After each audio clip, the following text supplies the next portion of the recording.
team bringing technology to the public. The free app is available to download from the Apple and Google App Stores and allows users to pay utility bills, search for job openings, meeting agendas and minutes, all right from their phone. It's also a great place to keep up with all the city's social media accounts and public meeting calendars. ITS also stands for Information Technology Security, more commonly known as cybersecurity, which is the practice of deploying people, policies, processes, and technologies to protect organizations, their critical systems, and sensitive information from digital attacks. Due to the expanded reliance on computer systems, the internet, and wireless network standards, cybersecurity has rapidly become one of the most important challenges we face today. However, the ITS team is committed to staying on the forefront of innovation as they leverage technology to provide a safe, efficient, productive environment for all employees, visitors, and residents of the world-famous Daytona Beach. This is just an overview of how one department inside Daytona Beach works together to provide technologically advanced infrastructure so our citizens and visitors can enjoy all the modern conveniences we've grown to expect from today's digital world. From the Chief Information Officer to the entire Information Technology Systems team, this has been a look inside Daytona Beach.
Yes, sir. Who do we need? Nobody? I'd like to bring the downtown Daytona Beach Redevelopment Board to order.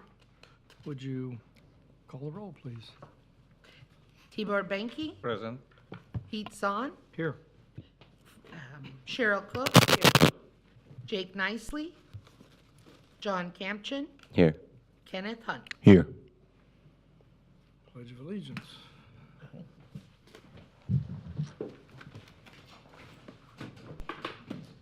Pledge allegiance. Of the United States of America and to the republic for which it stands, one nation, under God, indivisible, with liberty and justice for all.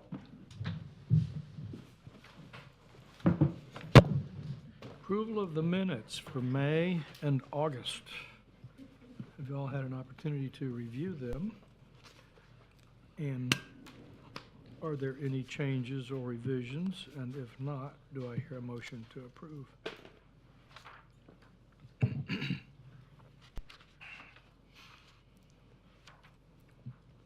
Guess not, so we're not So going to get any. Okay. Do I have a second? Second. Moved, seconded, motion carries. All in favor signify by aye. Aye. Opposed, like sign. Motion carries. Now it carries. Haven't done it in a while. Election of chair and vice chair. Anybody interested in taking over? If not, keep it like it is. I'm okay with that. I'm okay with that. That's fine. I would accept if you'll accept. I'll accept if you'll accept. Done. Do we need a motion? We need a How motion. many, you served twice, 2 terms? I don't know, I guess. Has it been that long? Yeah, because I think you can only do 2 terms. Right, it's, somebody has to rotate into it now. You want If to it- switch? Have you done 2 years so? I guess so. How long have I been in this position? I've been to 2, I've done 2 ethics courses, so that's probably 2 years. Right. Yeah. What were you gonna say? Have I been in this position for 2 years as well? No. One. Oh, one? You won. This is 1 year for you. Okay. Yeah. Because I think Cheryl Have was. any recommendations for 5. any chairman? And you're Oh, I'm, experienced. someone make the answer yes. So if Ken does it for a year then, and then he wants to go back for Different vice position, though. chair, can that switch again if he doesn't want to do chair, just so Pete can come back, or how does that work I legally? think so, but I, I'll leave I it. didn't bring the code book with me today. I walked off without it. I think that is possible, but I'm not absolutely positive. Yeah, I'm willing to do chair and Okay, cool. Anybody else want vice chair? It's a lot of responsibility. Okay, well might as well then just I switch nominate roles you then. for chair. Everybody that's in favor of Ken for chair, please signify by aye. Aye. Opposed, like sign. Motion carries, so he's nominated for chair. And I'm not going to nominate myself, but I nominate you for, I'll nominate Pete Zahn for vice chair. Second. all in in favor, favor? signify by aye. Aye. Aye. Opposed, like sign. Motion carries. So is that official now? Yes, sir. Okay. This meeting. So we don't have to change places, but you're the chair now. Conducting the meetings. All right, so we just did the election. I'd like to call the city manager up for a presentation. Thank you, Honorable New Chair, members of the board. When I first came on as city manager, I advised that I would be doing, trying my best each year to give an annual update right before the budget process and just share some things and hear back from the committee. Many of you I do talk to offline. What I mean by offline, that if I see you on an event, I'll say hello to you, or you'll share some insight. So I appreciate that. You're not afraid of me to come up and speak to me. That's good, and I'm not afraid to talk with you. But I did want to share some things with you all that I think are beneficial for this particular board, as well as where we're going in the future. But I'll just do some highlights at the very beginning. We have a a budget approval coming up tomorrow for $332 million. But what's unique about that I try to share with people all the time is that the amount of money that we collect for taxes to the city of Daytona Beach does not even cover our police budget. And so people don't realize the value and the importance of our commercial groups and the redevelopment that we need to take place, in particular in our downtown area. So if you were to look at the amount of money that we collect, we bring in about $43 million for operating from our property taxes for our budget, and it's $56 million for our public safety budget. So if we depended strictly on the amount of funds that we collect in our property tax, it will be hard for us to operate. So we have other funds. That's why we need our stormwater utility funds and also special event type things to take place to really have our community going. I don't know if people realize that I use for an example all the time that I pay more money in for my cell phones for me and my family than I pay sometimes in taxes to the cities in which I operate. And I used to use this example in Winter Haven when I had 4 phones of paying about $110 per phone for 4 different phones. That was more than what I was having to pay when I first started out.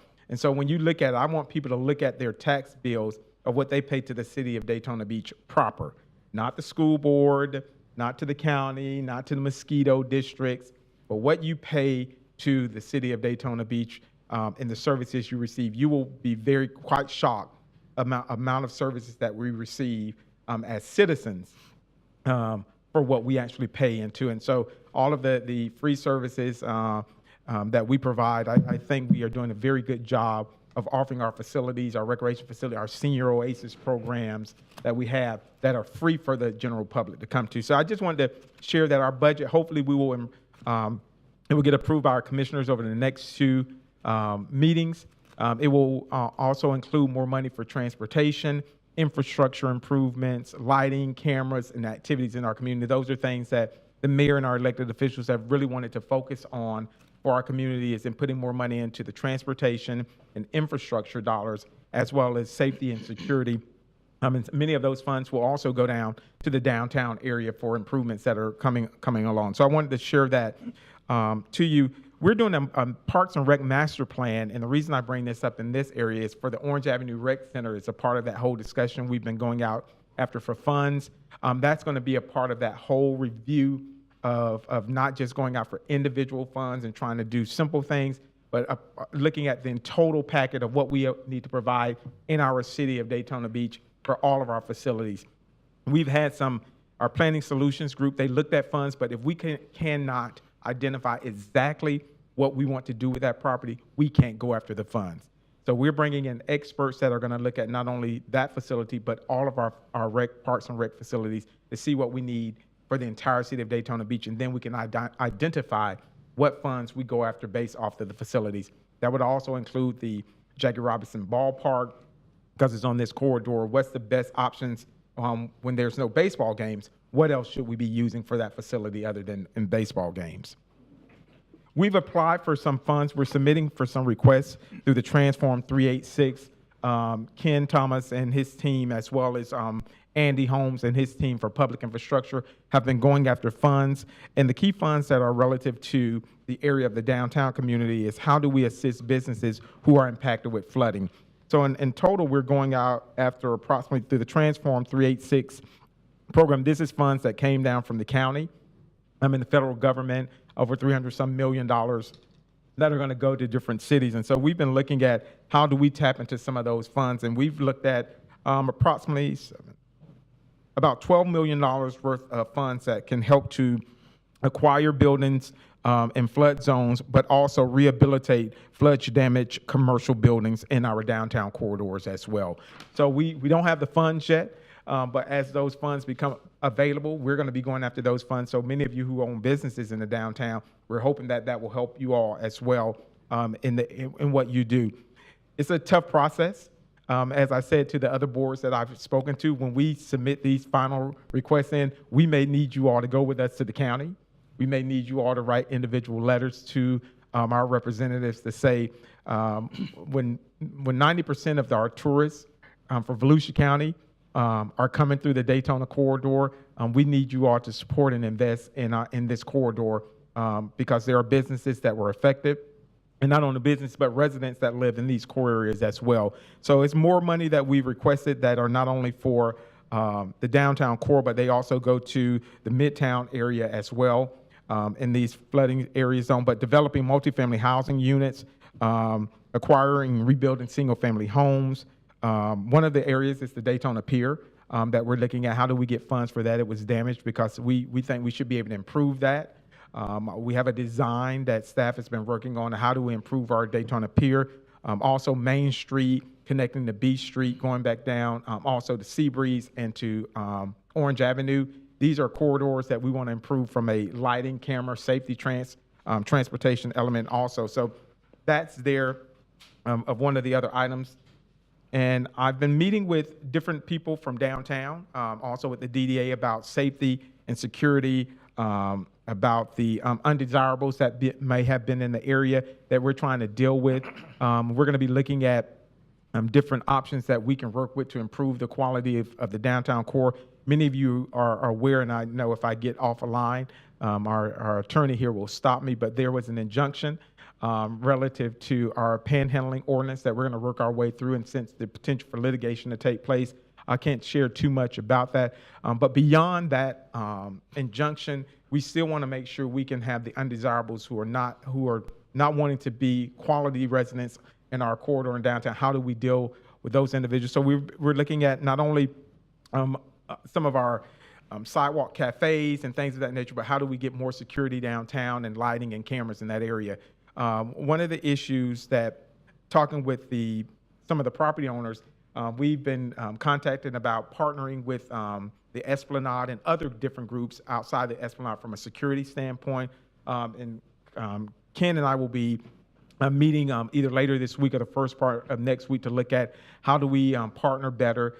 We have an ambassador program that we're going to be kicking off soon. What that program consists of is having people downtown all the time that have ambassador shirts on that can help us with providing information to tourists, to visitors, and also be eyes for the city of Daytona Beach, that if you see something, you're able to call or connect with our law enforcement or connect with code enforcement. So that is a program that's not more of a, carrying a gun and stuff, but a communication too as we get more people to come downtown. And so we're working our way through those processes to make sure we can have a quality project. We know that we're going to be moving forward in this budget cycle with doing more work and improving the other end of Beach Street. The Esplanade will be opening soon, and we think that our goal is that we have a connector that people will eventually be able to come across the Main Street Bridge, come down Beach Street, go back Orange Avenue, but also with Seabreeze.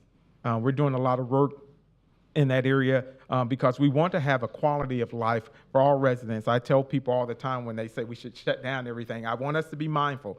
As my grandmother would tell my mom when my niece was in college at Florida Gulf Coast and up at Florida State, she would tell my mom, when you had legs like your granddaughter, you would be out having fun at night now. You can't dance like you used to, so you can't shut down everything. And so we've got over 44,000 college students in Daytona Beach. Over 44,000 college students. Jeez. We've got 6 colleges and universities in our community. You can go from a pre-K to a PhD or a MD and never leave off of International Speedway. There is no need for us as a community to shut our doors and say everything needs to shut down and there doesn't need to be activities for these college students. We want college students to come down and go to Madeline's and have a glass of wine and be able to walk across the street and have Wi-Fi. We want people to be on Magnolia and go to the bistro. We want people to be able to go buy some nice jewelry. We want people to stay at the Hunt House. We want this to happen. But if we continue as a community to not try to find solutions, that's going to be the problem. And just saying close everything. I want those 44,000 students to stay in the area. When you've got the #1 aeronautical university in the rural that are not only training pilots, but they're also training engineers and computer science, you want those students to stay here because they're going to be going after the 6-figure jobs, and that raises our level here in this area. So I say that, out of when I just read an article about in the top 10 of HBCUs for nursing students, Bethune-Cookman was number 2 in the nation to produce 98% graduation rate for their nursing program for students. How do we keep those students working at Halifax, Advent Health, or the private doctors when their graduation rate is at 98% for those nursing students? You got that when you've got students at Daytona State College that are excelling also from a technical standpoint, why do we want them to leave? And so I have to say to us, we've got to create a destination for those 44,000 students. But then we also have to make sure that the people that are on the corridor and that live here, the residents here, have access to quality entertainment, quality accommodations, and a quality environment as well. Our numbers for our residents are now over 80,000 people here, and we were just at 72,000 10 years ago. So people keep saying, oh, Daytona is not the place to be. I keep telling people, but people keep coming here. And so we've got to make sure that we don't stop with the improvements in downtown. I think I was riding on Blue Road all the way out to Seabreeze and there, trying to figure out how do we improve that and make these connections take place. And so I wanted to just share just briefly with that and answer any questions that you all may have. You can ask me anything other than if I like my wife or not, because I love her. So you don't even have to answer that. She paid for everything in Vegas this weekend, so that was great. But that is just wanted to share a brief update of what we're doing. We're taking a concerted effort for our safety and security. As I stated, I know that was one of the questions that many of you have had. We're going to be investing more money, but lighting and cameras don't do anything if we have bad actors. And we're going to need to work with partnerships of business owners from downtown to figure out how we're going to be working on it. I came from a very successful sidewalk cafe community. We've been sharing information. At the sidewalk cafe community, we were able to put in part help the undesirables not to be able to give funds or ask requests because we've cornered off what areas are for dining and stuff. So we're going to be trying to come to you all to talk about that. And not only sidewalk cafes for the restaurant type owners, but if somebody wants to sit out and have lunch in front of your shop and you want that to happen to kind of create a destination, you'll be able to do that for you also if you have that type of thing. But I think it is important that we create more activity where people feel comfortable coming downtown, even if they're just coming to sit, going to shop, and then want to sit and eat their own lunch outside for a couple hours. So those are things we're bringing up for discussions in the next couple of months. And so that's my brief presentation. Michelle told me what I could say and what I couldn't say, and how long I had, because you have 1 hour for lunch. But I'll entertain any questions at this time. Mm-hmm. Well, thank you, Mr. Viator. Any questions for the city manager? I'm surprised about the students. That's amazing. I know. Yeah.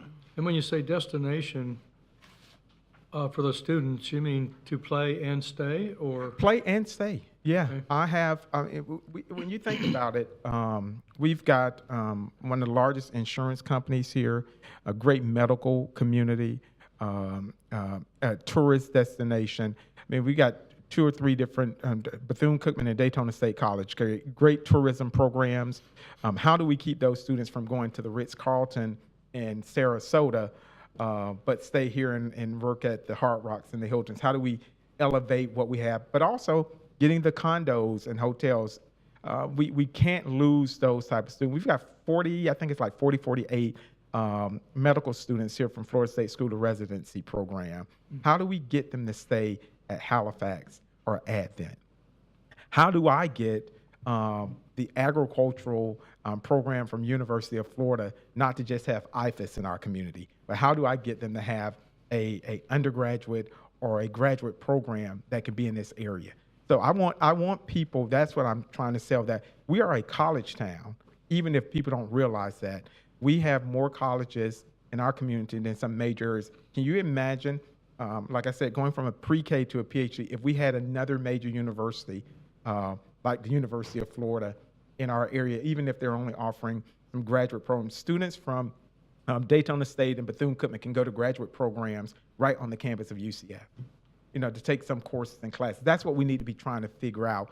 And so I want them to feel like when they don't need to drive to Orlando or St. Augustine or Jacksonville, that we have things for them to do that at night, they don't have to, find a place that we've got quality place, and it's not just a nightclub, but if you want to go and have, wine and cheese, there's that available. If you want to just watch sports, it's all available, and we embrace it, because I don't think we embrace that too much. I've been here for going on 3 years now, and I said that at my first presentation at the chamber about how many colleges and universities and students we have, and people were looking at me crazy saying, no, we don't have that many colleges, but you've got Embry-Riddle, Bethune-Cookman, Daytona State, Kaiser, UCF, and Florida State School of Medicine in Daytona Beach proper.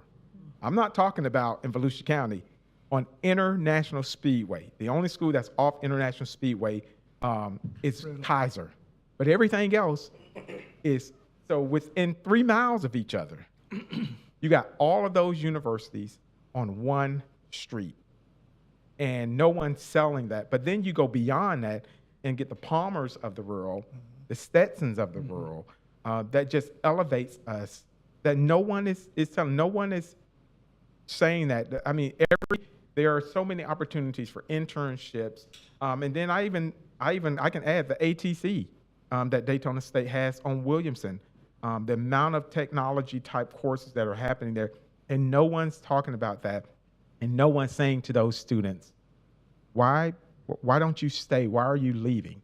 And so that's where I get frustrated that no one's offering. We've got marketing programs right here at these colleges and universities. All of the tourist organizations should be working with these students, that when they graduate, they have jobs already.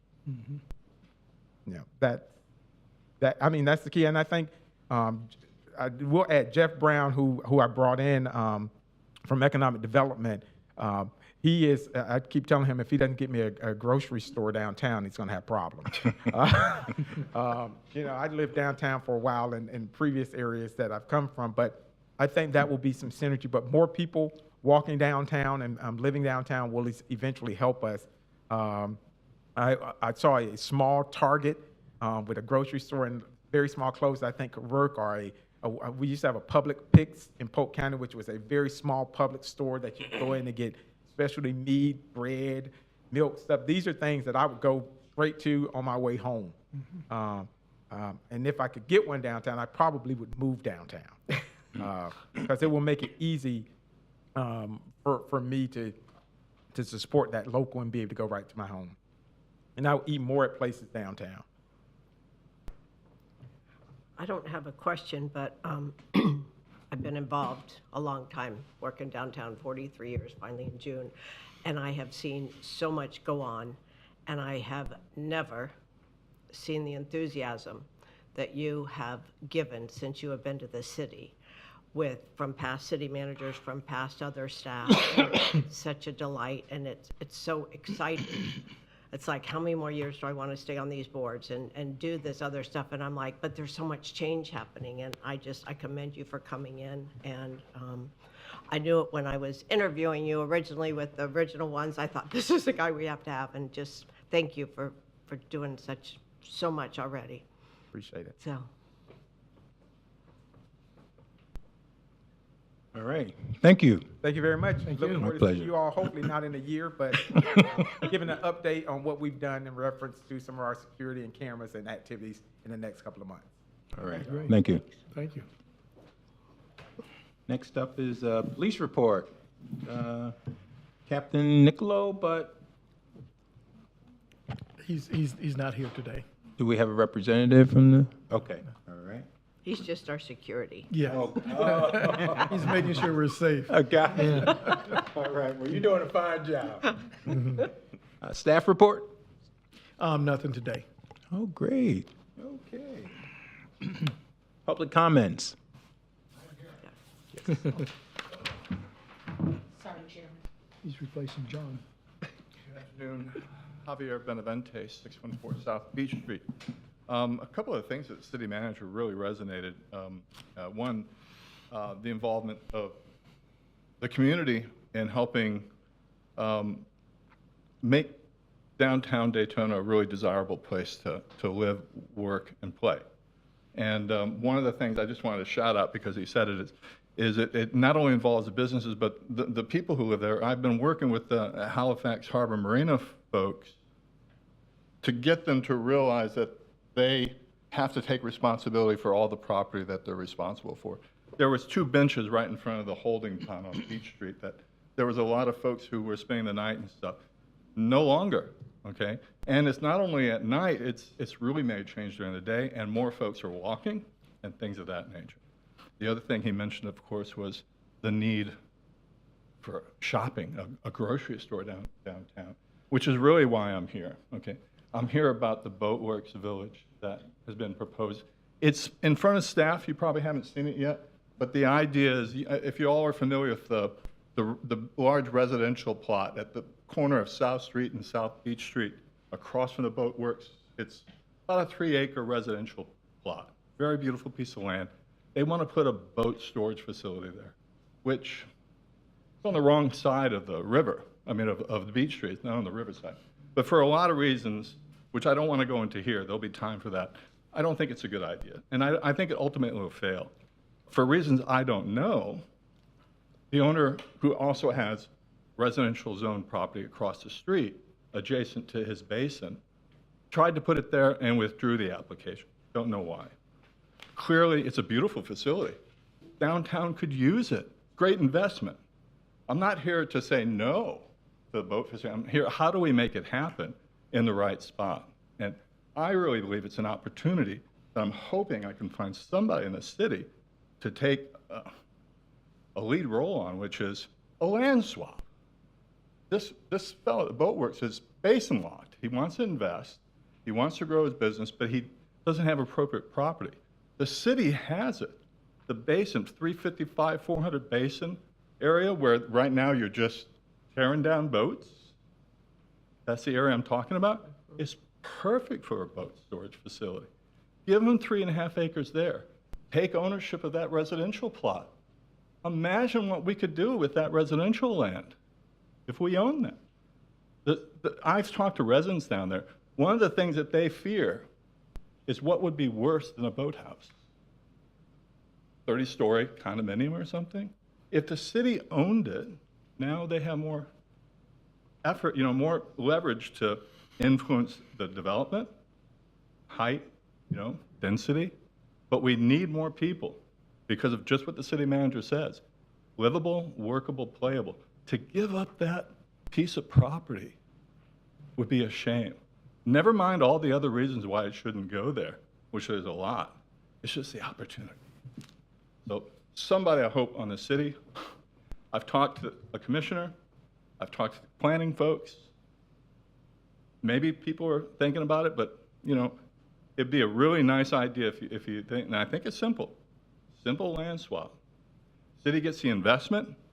City gets a large piece of residential tract that's very rare in that area. And the city gets a boat facility. People get a boat facility, which we really need. So please take a look at that. Thank you very much. Appreciate your time. Appreciate it. Thank you. Any comments from the board members or staff on that? All right. Thank you for that proposal. Something that can take in consideration. Any comments from the board on anything that was discussed or talked about? Congratulations on your, It's, which is, Might as well make it official, yeah, right? that's right, that's right, and you're gonna have to sign those too. All right. Anyone like to make a motion to adjourn the meeting? Move to adjourn. second. Meeting adjourned. Good job.